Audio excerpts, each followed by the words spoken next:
But you've got time when you get back. Yesterday, we began with the 1930 Quota Act, which effectively ended Eastern European Jewish immigration to South Africa. A handful were allowed under special circumstances of the quota, hence the Quota Act, to come in, talking about 50 a year, meaningless. But the legislation I pointed out did not come from out of the blue. It was a bit of a shock, because only a couple of weeks earlier, Oswald Perot told an audience nothing's going to happen with immigration legislation, and it did, but that was typical politics. But it shouldn't have been a shock because of the ongoing concern about Jewish immigration that went back to the 1890s already. And it was a long process. It evolved and really took off in the 1920s with this nativism, this idea that we don't want outsiders, they're eroding, they're a different culture. But Milan went out of his way to point out that this is not anything against Jews. It's a different culture, those East Europeans, and Jews are welcome from Central Europe, Western Europe. And he was very conscious, and I say this because he becomes such a paradoxical figure in this story. He was very conscious of not wanting to be tainted as an anti-Semite. And we're going to see an interesting twist at the end of the lecture with Milan. But then we took it as far as the 1930 Aliens Act, introduced by the United Party. Smuts, the deputy, a great friend of the Jews. Herzog, the prime minister. And that legislation was a response to the influx of German Jews, who of course began to come in small numbers, but increasing interest and growing numbers in 34, 35, 36. And it was the extreme right wing, the radical rightists, the people who were obsessed with Jews, Louis Weichert, the other shirt leaders. These are people with their own psychological mechanisms. People obsessed every minute of the day about a Jewish question, living in a world of fantasy, buying into that fabrication, the protocols of the Elders of Zion. They're a fringe group, and yet, so interestingly, they shift the debate in South Africa, and they eventually put such pressure on D.F. Milan, who is by then the leader of the breakaway National Party, breaking away from the newly formed 1934 United Party under Herzog and Smuts. So it's that extreme right, in a strange way, setting the agenda, and each one is looking over their right shoulder, and eventually the United Party introduced the legislation to stop German Jews. Not by name, unassimilability is the terminology, and under pressure, recognizing what's going on, frantic Jewish leaders accept this as a lesser evil because they see which way things are going. By the way, this was happening in the United States, happening in England. It's not a phenomenon unique to South Africa, the radical right and that international nexus, this web of fantasy anti-Semites across the world, interacting and connecting. Now, it's after the legislation that Milan makes it quite clear, as I said at the end of the lecture, that they haven't gone far enough.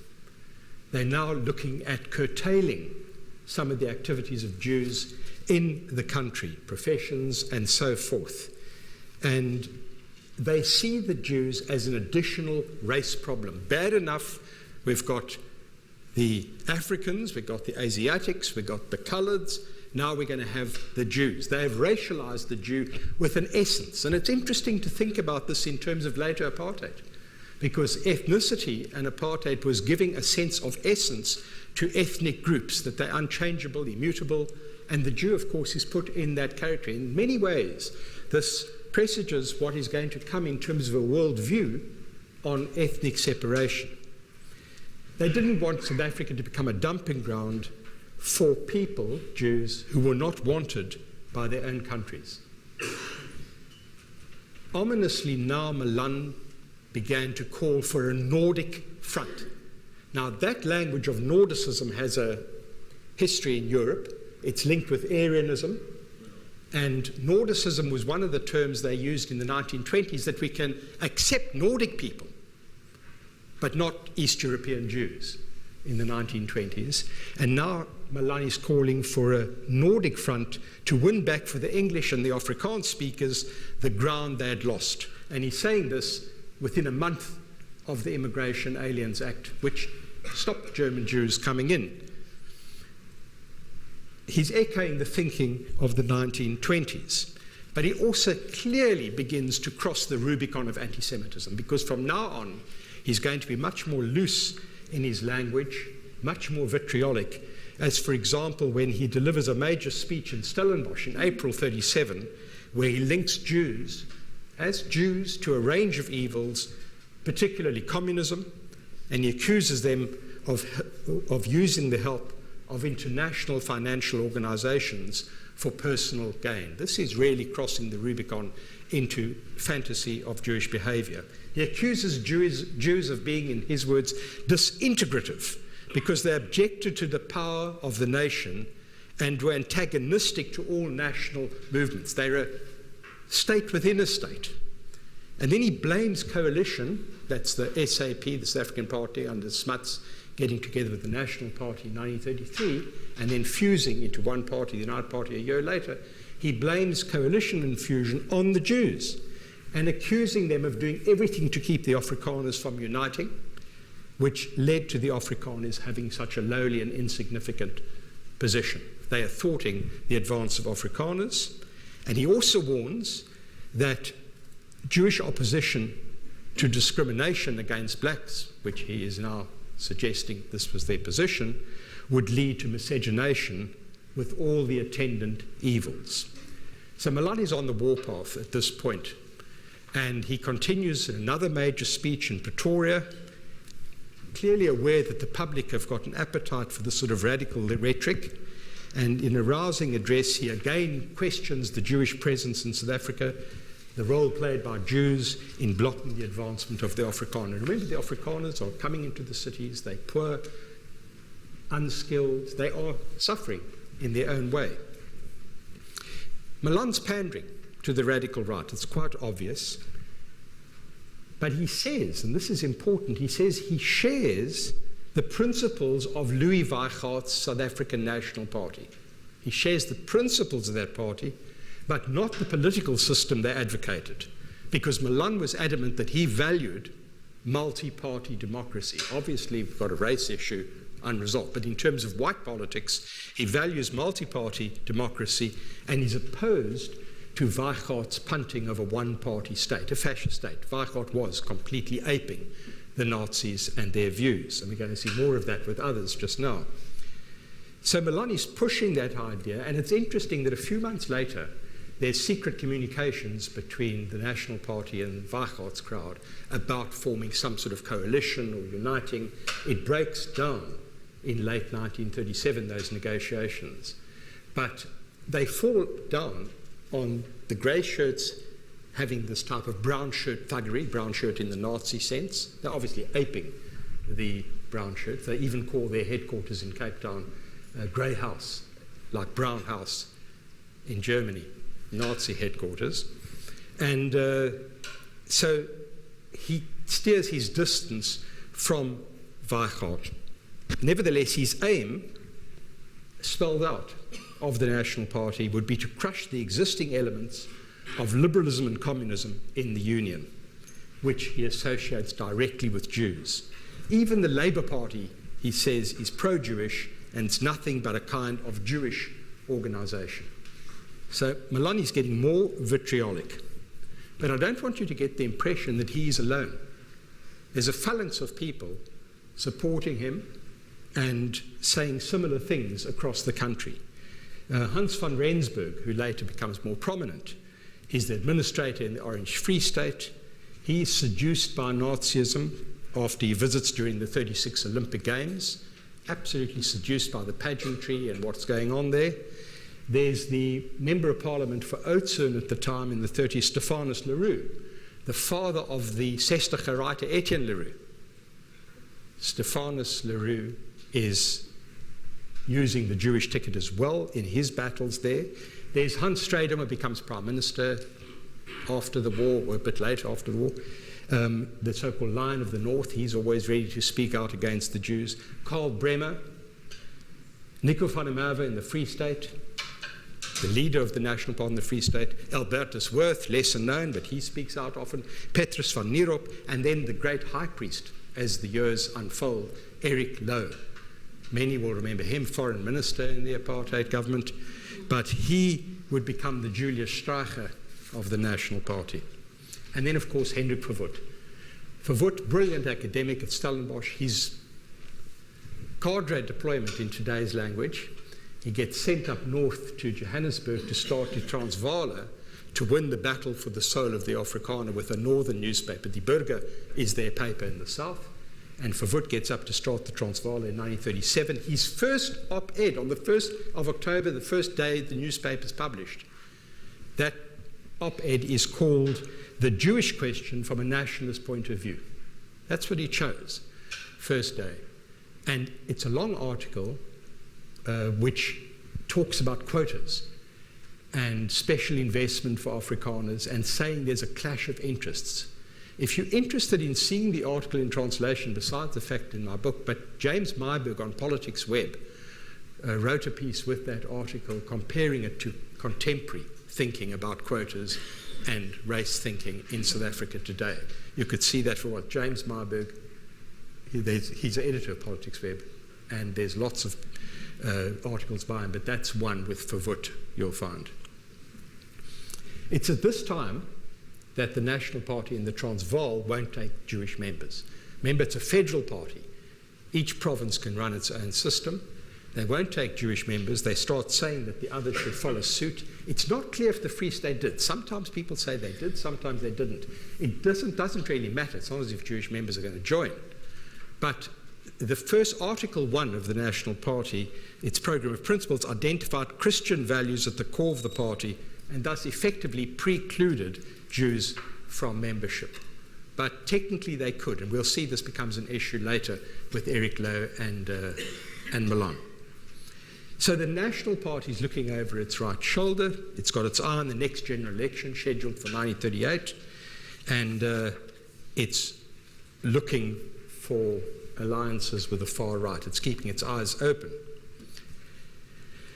So Milan wants to demonstrate his anti-Jewish credentials, because if he doesn't, he's going to be undercut by the radical right. And the first test of this is a by-election in Piketberg, early in 1938, before the general election is announced. Who decides to fight for Piketberg?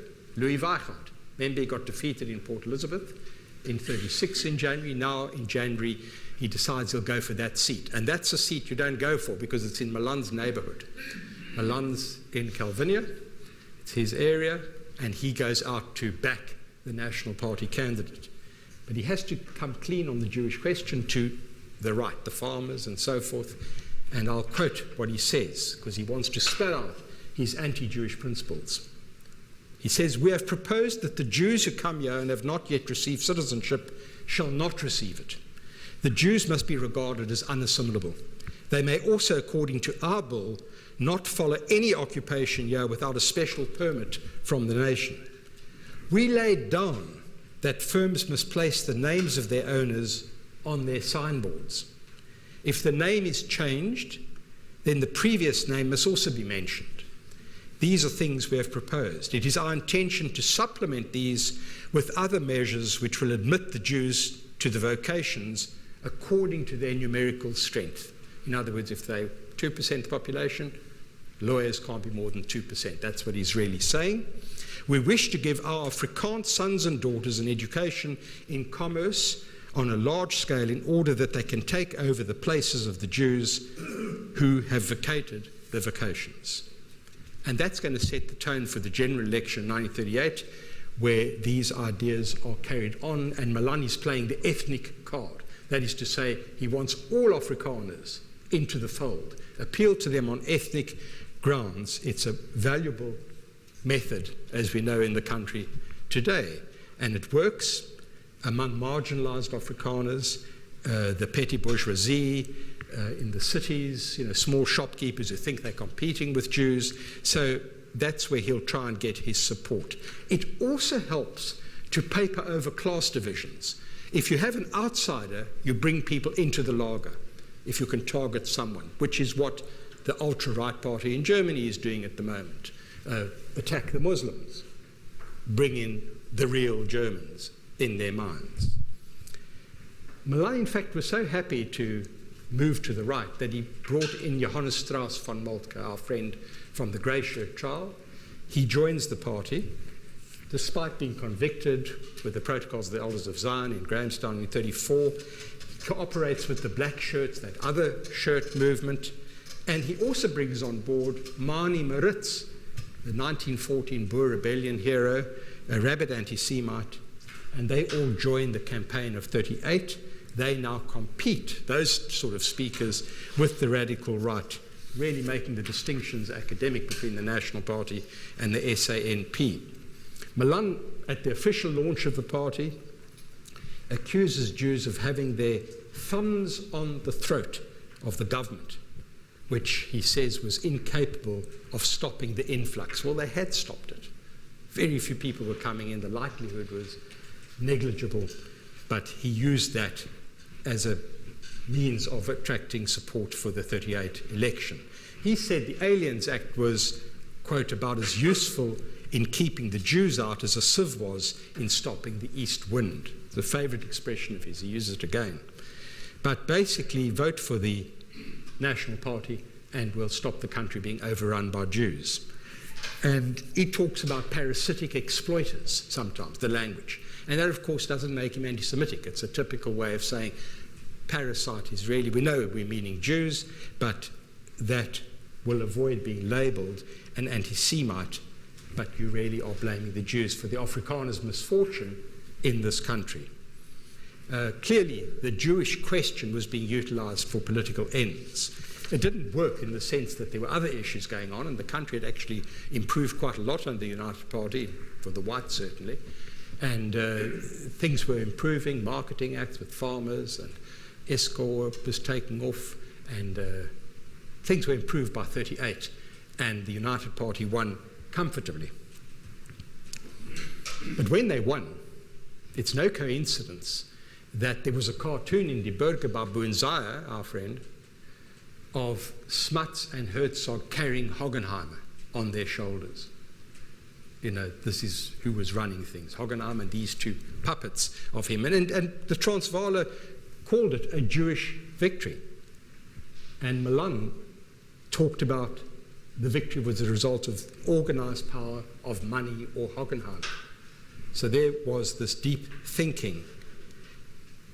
It was exclusivist, folkish, Afrikaner nationalism on the march. By folkish, exclusivist nationalism, you are born into it. When I used to have American students, they don't know the word folk. This audience will know. You're born into the folk. You can't become part of it. And that sort of nationalism was what they were using. And the Jew had no place in that nationalism, as spelt out by Eric Lowe after the election in early 1939, when he introduces a private Aliens Amendment and Immigration Bill that was going to again deal with the Jewish question and options in South Africa for Jews. This is what he's after in his own private bill. He says, people of Jewish, no hiding the term, of Jewish parentage would not be given permits to reside in the Union. Permits of aliens without visible means of subsistence or believed to have engaged in communistic or subversive actions would have their permits cancelled. Alien is Jewish, synonymous. Aliens would be compelled to have registration cards to be shown on demand. Aliens would be forbidden to change their names. Business firms would be compelled to reveal the names of owners, partners, directors, employers of aliens would be compelled to obtain permits for this purpose. And this is what Lowe is really pushing. And interestingly, he has the support of Milan. That speech he makes in Parliament is published by the National Party and distributed. So he's got complete support of Milan, but in case you doubt it, Milan actually says in Parliament that he supported Lowe's bill because the government had up to then adopted half measures when dealing with Jewish immigration. But Jews continue to enter the country, and now he says we have a major problem which could have been foreseen, he argues, at the time of the Quota Act, when they welcomed people from Nordic countries and excluded those from countries which didn't have a Western Christian tradition. And he states that even Jews from Germany were not welcome now, as they were not racially appropriate. That's the language he's using. That's what he's saying. These are his words. You must remember that the Semitic question is not specifically a South African question. It is a world question. And there is hardly a country in the world where there is not, if I may call it, an anti-Semitic feeling, and where no steps of an anti-Semitic nature have been taken. We can, for that purpose, leave out Germany, because the steps that have been taken in Germany, this is 1939, after Kristallnacht, because the steps that have been taken in Germany, irrespective of how they originally commenced, are the result of a war which exists between Germany and the Jewish race. The Jewish race in Germany made up 0.78% of the population, less than 1% of the population in 1933. But they were at war with the Germans. So Milan continues to push the unassimilable drum. Jews can't live off the fat of the land. The rest of the population is impoverished. He's, in fact, so publicly hostile to the Jews that Louis Weichert decides to join his party. Quite happy now they've cleansed themselves, and Weichert joins the National Party. A little while later, Mani Moritz, who I mentioned joining the party, this 1914 Boer War Rebellion hero, he publishes his autobiography, Mein Leben in Strewe, My Life and Struggle. You remember the term Mein Kampf, my struggle? Gets it straight from there. Yesterday I spoke about de Waal and his book, Mount Varken, how he awoke to the Jewish problem. This again, like de Waal's book, shows the international reach of anti-Semites, how these ideas are peddled across the seas. There are 27 pages in Mein Leben in Strewe of portions in Afrikaans now of the Protocols of the Elders of Zion.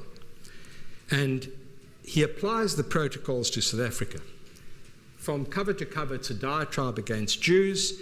It includes extracts from the Talmud and other Jewish sources. So Mein Leben in Strewe is an appropriate title for him.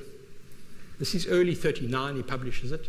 And about that time, we have the emergence of a paramilitary authoritarian movement, the UOB, the OB, not the ocean basket. As I saw the other night, the Soviets have OB around it. This stands for Ossewar Brandwacht, Oxwagon Sentinel.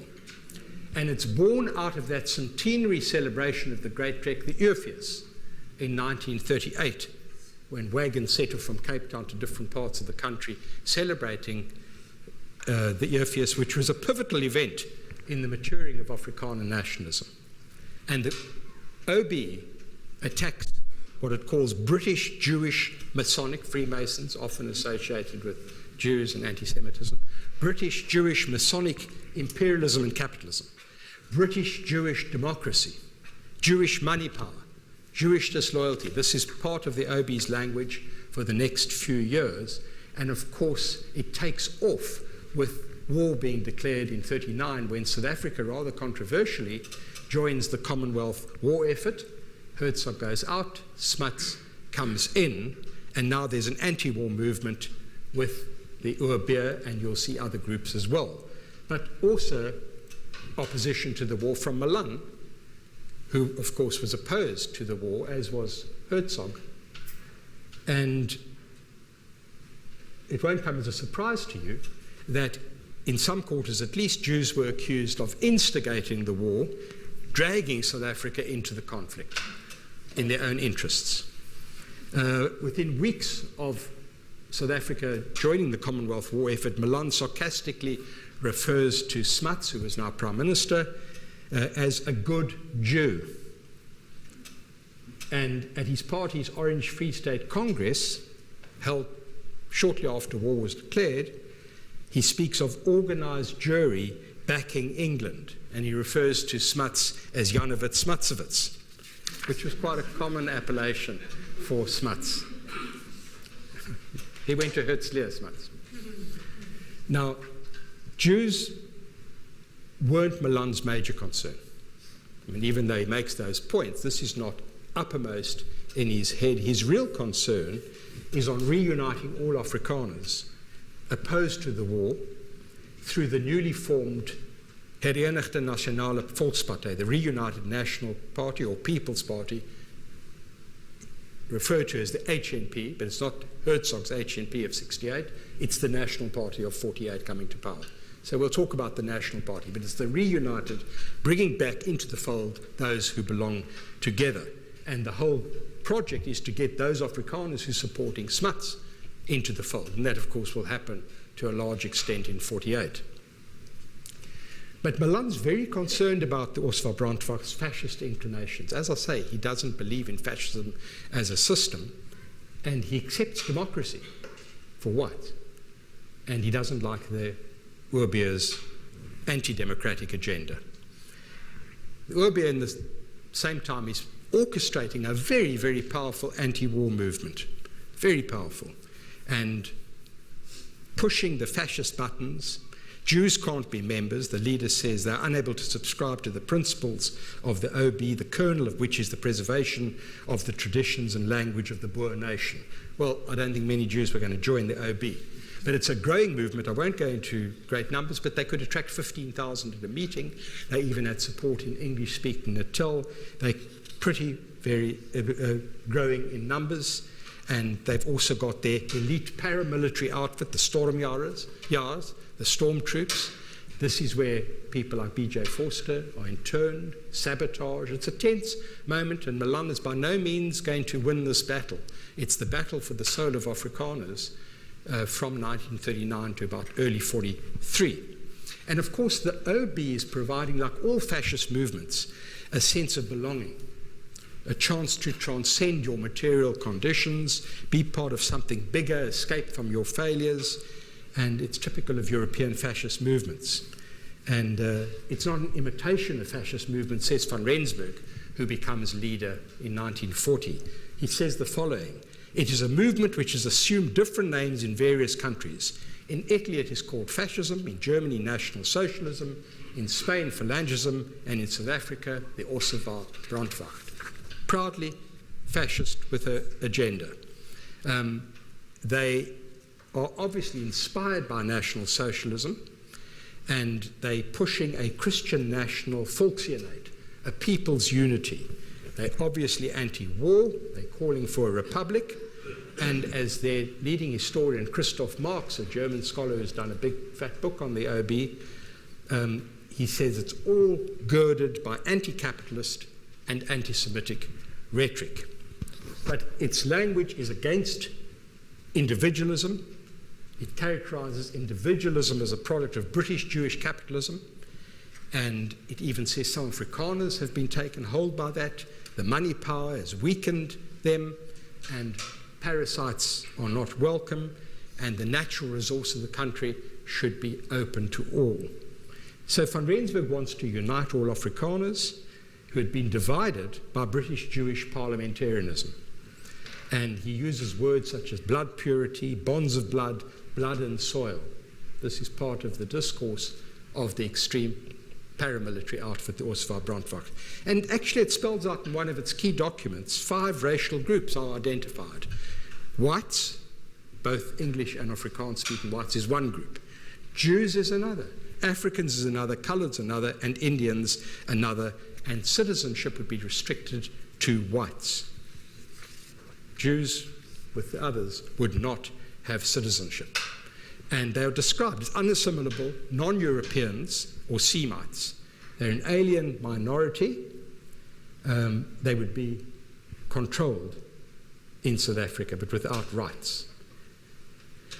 Now, these notions start percolating into Milan's documents as well. The National Party is looking again over its right shoulder. It knows its OB is getting a lot of support, and their own documents begin to echo some of this language. Within the National Party is Oswald Pirrot's Nieuwe Orde, the New Order. Pirrot was a United Party cabinet minister in the 30s, under Herzog, who he admired greatly, with Smuts, He's the man who goes out to speak for the National Party in 1930 in Bethel. He is part of the National Party that goes into the South African Party to form part of the United Party. When the war comes, he breaks. He's now in the Milan camp, and he starts a talk shop within the party, which is called the Nuwe Order, in late 1940. And they focus on race, they focus on communism, and they're opposed to British Jewish democracy. And Pirro is certainly seduced by what's going on in Germany, where he had studied from the age of 14. German family extraction, grew up, I think, Western Transvaal, and goes to Germany at the age of 14, University of Kiel. And so he is absolutely fluent in German. And through the late 30s, when he had been Minister of Defense, he had been extremely dilatory on the rearmament of South Africa. He was even accused at the time of setting South Africa up for invasion. And he, like von Rensburg, was very seduced by the 1936 Olympic Games. There he expresses ferocious opposition to communism and assures the Germans that South Africans did not look upon the Nazi regime as a future enemy. That's in 1936. He knows the war clouds are beginning to build, but he's assuring them, us South Africans don't see it that way. They empathize with a lot of what has gone on with you. And then later he rubbed shoulders with Hitler directly, with Mussolini, with Franco in Spain, with Salazar in Portugal. And after Hitler's occupation of Czechoslovakia, where Hitler is now shown he's unstoppable, Pirro's daughter has an interview in London's Daily Express and says the Pirro family, felt more German than South African. So Pirro is just building up opportunistically to take off in the war. He has a pamphlet in his movement, Nuwe Order for Suid-Afrika, and it fundamentally challenges the inclusivity of the country and presents plans for national socialism. And that pamphlet was reprinted 7 times during the war. It built on another pamphlet by J.H.O. du Plessis called Die Nuwe Suid-Afrika, die Revolutie van die 20ste eeuw, which unashamedly supported totalitarianism and attacked liberal individualism and unnational elements while extolling the corporate state. And it's full of things that talk about the Jews as second-class citizens, viciously opposed to British democracy, Jewish capitalism, exploitation, the power of money. Democracy is considered a sham. It's obviously deeply informed by fascist and Nazi thinking. What does Milan do? He doesn't agree with their politics as such, and he's terribly worried, but he has to play the Jewish question as well, and he does. He persists with this. Shortly after Germany invades Russia, Operation Barbarossa in June 1941, shortly after that, Milan launches a vicious attack on Russia, claiming, and I quote, that Bolshevism has long had its eye on South Africa. And he conflates Jews with Bolshevism. And this is what he says. It wants to initiate a Bolshevik revolution here and therefore seeks its support mostly within the non-white elements, Russia, Bolsheviks. Under the leadership of communist Jews, it has nestled itself into a number of our trade unions. It does not acknowledge the color bar in any sphere, and where it is legally possible, it agitates tirelessly with the vehement incitement of non-whites to remove it, the color bar. It does not know any patriotism. It is the sworn enemy of all religion, not least Christianity. In short, Bolshevism is the negation of everything Afrikanerdom has stood for and fought for, suffered for and died for generations. So Jews now are linked to the Swart Gevaar, the black danger, which has its roots earlier. Then Milan, again, looking over his right shoulder, we don't know which way the war's going, what's happening in the country. He moves for the establishment of a republic, and he releases a draft constitution, which inter alia talks about the surplus Jewish population, together with Indians, are defined as a problem. There it is in a draft document called Draft for Republic. And he wants to protect the country against the exploitation of capitalists and hostile unnational elements. That's a synonym, unnational are Jews. So he's clearly pandering to the Nieuwe Orde within his movement, really, and the OB outside, which is gathering momentum. But fortunately for Milan, the tide of war turns, and this gradually erodes the warm reception to Nazi ideas in South Africa. Even among people like Verwoerd and Strydom, they reject National Socialism as an alien import, and they endorse parliamentary democracy. And something, as I've said, Milan always did believe in for white people. And he starts gaining ground at the expense of the OB, which by then is tarnished for its violence, its stormtroopers. People don't like it. There have been incidents of sabotage, bombs, and so forth. And by early 1943, Milan emerges as the Volkslayer. He's really won the battle for the heart and soul of the Afrikaners. And from then on, the Jewish question recedes very, very rapidly. There are going to be moments, without a doubt, but in the 43 election, the Khaki election, the Jewish question goes onto the back burner. It appears at occasional speeches. Milan talks about Jewish money, but it's not an issue compared to 38, completely toned down. And things are pretty quiet on that front. Clearly, the Jewish question had also lost traction. He didn't have to compete. The others were outcasts, no need for it. And Milan clearly wants to put the Jewish question behind him. But some of his members in the party are not so happy. And this all bursts forward after the war in 1947, when a Cape Town Jew, sympathetic to the National Party, he informs Milan that, in his view, many Jews would join the National Party if they declared their opposition to anti-Semitism and opened its membership to Jews. Now, this is 47. There's a general election coming up in 48. Milan is trying to get English speakers now to vote for him. And he's got to be very careful with what he says.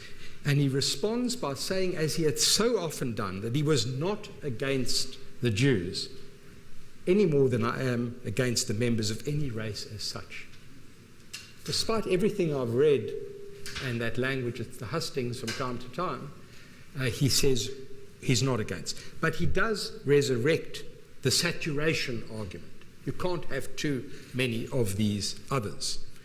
And he uses the argument, which many did, that we are protecting Jews because it'll inflame hostility if too many come in. And then what about Jewish membership of the party? He says, I can't interfere with the Transvaal. I'm a Cape man, we don't have those rules, but it's a federal party, I can't actually stop them. This stuff became public in the Cape Times, letters, and Milan, at least Eric Lowe, starts panicking. Is my leader going soft on the Jewish question? And he speaks in Parliament and he writes a letter to the paper, we're not changing anything. And then he writes a letter to Milan, private letter, which he tries to warn him of the madness of what you're doing. You must keep pushing the Jewish question. We mustn't bend over to the Jews, and so forth. You won't get anything in return for doing it. And he fails to pressurize Milan. He says, thousands of people will be disappointed if you turn around, Lowe says to Milan. But Milan doesn't bend to Lowe's wishes. And then the election comes along. There's internal division in the party, but the issue is not the key issue. They put it on the back burner. They're not going to divide on that issue. And there are many other issues they could deal with. They didn't need to be divisive about the Jewish question within the party. Why bother? Because the reality is that the Holocaust There were no Jews who were going to come. The state of Israel about to emerge was a place for those who survived. So there's no chance of large-scale Jewish immigration. So it's really a red herring to start worrying about Jews coming. They've got elsewhere to go or they're dead. And he rather focuses on other issues, accuses Smuts of doing nothing about the cost of living and those sort of things, normal campaign, and he starts with vague promises of territorial separation, which is going to be apartheid. And that becomes a much bigger issue. The electorate's becoming much more colour conscious. I'm not saying they weren't before, but we're getting towards ahead. You have to start resolving the colour problem. And that is the campaign, the Black Peril and Western civilization, anti-communism. So the Jewish question disappears. Shortly before the election, the Jewish Board of Deputies, that's the representative body of South African Jewry, meets with Malone. And they sensed a change for the better. And then after the election, a few weeks later, they meet with Malone, who is now the Prime Minister. And Malone assures them the Jewish question is behind them. And the government stood, and I quote, for a policy of non-discrimination against any section of the European population in South Africa. And he says he looked forward to a time when there would be no further talk regarding the so-called Jewish question in the life and politics of the country. Remarkable turnaround. I'll take it even further. 5 years later, he writes the preface to Chief Rabbi Abrams' book on South African Jewry. And not only does he write the preface, but he talks about the Jews being a model of survival and not assimilating, using them as an example for whites, Afrikaners, in the dark continent of Africa to do the same as the Jews, survive. Unassimilability becomes a wonderful survival mechanism. That's politics. So the truth of the matter is that the Jewish question is moved off. We have to ask ourselves, was it opportunistic? Where did it come from? What underpinned it? But the reality is that the National Party didn't need it. They had the political kingdom. The economic kingdom was at hand. They would start affirmative action for Afrikaners. So that would solve their problems. The Jews wouldn't be able to thwart them. They would no longer have a sense of inferiority because they increasingly, the next generations, became so much more sophisticated in the cities. And the underpinning of the animus towards Jews was removed in this new circumstance. So looking back at this period, trying to account for the Jewish question, I think you need to consider the following factors. First of all, that anti-Jewish stereotype. Everything in the 1930s and 40s resonated because there was a stereotype. Just like this morning I read Johnny Steinberg's column in Business Day, and he referred to some particular family being opposed to globalization, which is run by the Rothschilds. Okay? Now that's it pushes a button because it's so deep in the Western tradition. So you've got the stereotype. Then you've got economic difficulties. No doubt, the Great Depression can't be removed from this whole story. The poor white problem is massive, marginalized people. You've also got political uncertainty and turmoil. You've got splits in the early 30s, you've got coalition, you've got all of that going on, the rise of the radical right. Then you've got something I haven't said too much about, and that's the creation of a South African white identity. Trying to bring the races, that's how they referred to the Afrikaans and English races, and trying to bring them together and to create or invent a new South African identity. Just like in South Africa, we spoke of a rainbow nation trying to build a new South Africa. In the 30s, they were cobbling together a new South African identity, and the Jew was an outsider, racialized, can't be part of it. But most importantly was the growth of Afrikaner exclusivist or folkish nationalism. If you look at comparative studies, and you look at Quebec, and you look at the radical right in England, in America at this time, and then you look at the current popular politics in Europe with a populism which is based on a sense of us and them. Today it's the Muslim outside, Nigel Farage in England, that sort of thinking. Donald, President-elect, Trump, I think he's still President-elect. I think 6 o'clock or something. Playing on that feeling of us and them, the real Americans, closing the doors. Of course, these are inventions, and they got deep roots, and Donald Trump comes from a long line of that sort of thinking, which goes back to the 19th century when there was hostility to the Irish. Okay, when the Irish came, terrible hostility. In England, the Pakistanis after the war. The other. There's one big difference with Jews, and that is a level of fantasy. There seems to be something unique in anti-Semitism that they are accorded extraordinary malevolent powers, but leave that for another time. So those factors go into things. Anti-Semitism had certainly been used for political purposes, but it was no longer necessary from now. There would be a few moments. In the 60s, Jews were accused of being too liberal, communist. There were moments, but nothing like this. And the radical right, Eugene Tablanche, had things, swastika signs and AWB, but there was no real movement of that kind. There was Holocaust denial in the far right, but nothing of that kind. So what about today and the prospects? Can this reappear under the right circumstances? I think the new South Africa has in its favour a very inclusive constitution. That's certainly the case. Diversity is celebrated. Okay, difference, distinctiveness. You don't have to melt. You don't have to assimilate and not have your Diwali ceremony or Eid, whatever it is, or Rosh Hashanah. You can come out and be public. Diversity is celebrated in a much more multicultural context.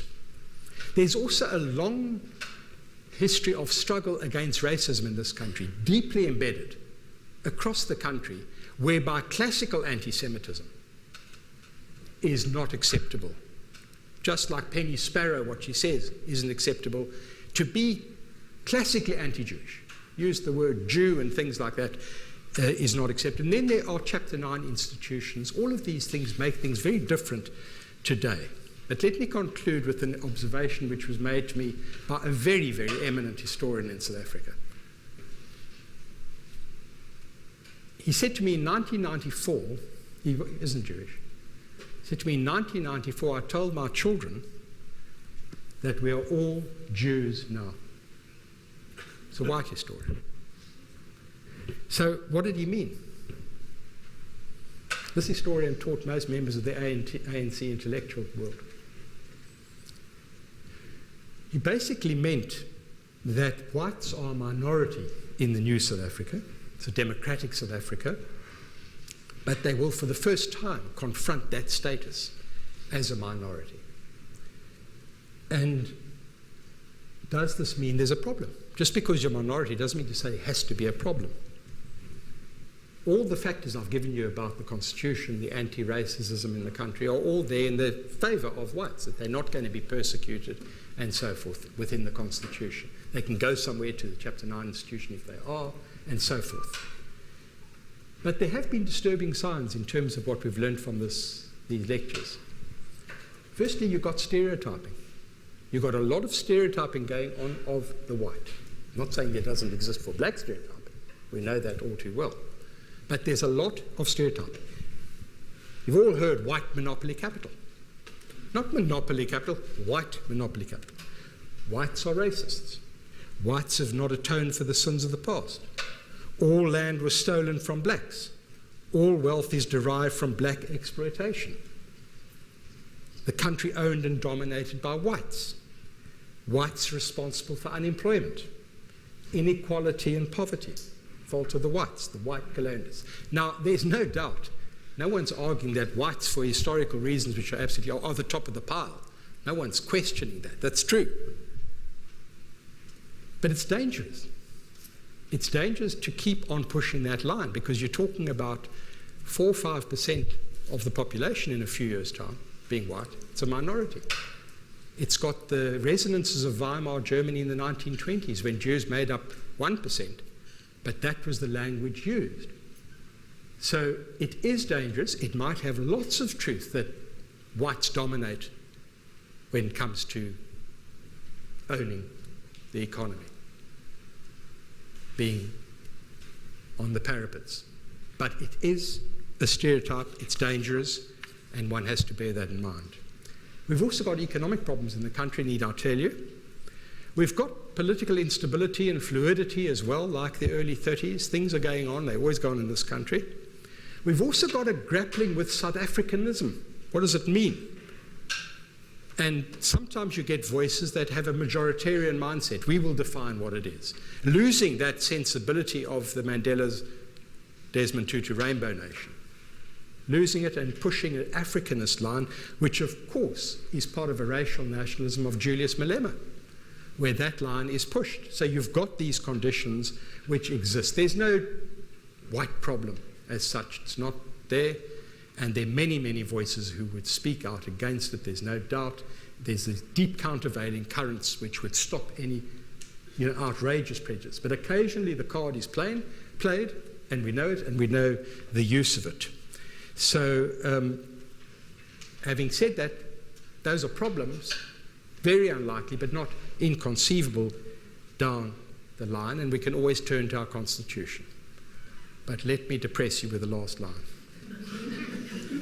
The Constitution's a piece of paper, or as former President de Klerk put it late last year, he said, almost every one of the constitutional provisions relating to the cultural and language rights have been ignored. Thank you very much.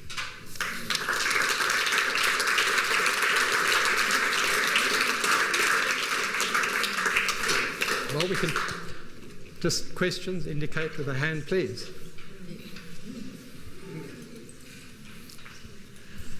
Yeah. How do the Jews South African Jews deal with that most problem during 38 people leave the country? It's a very good question. They didn't leave. They had nowhere to go if they wanted to leave. But the question, how do Jews deal with it? The Board of Deputies worked round the clock. It effectively worked in the realm of law, building alliances with pro-Jewish people who were Christian, and there were many. It put out publicity to counter. So there are a number of booklets and pamphlets that were used.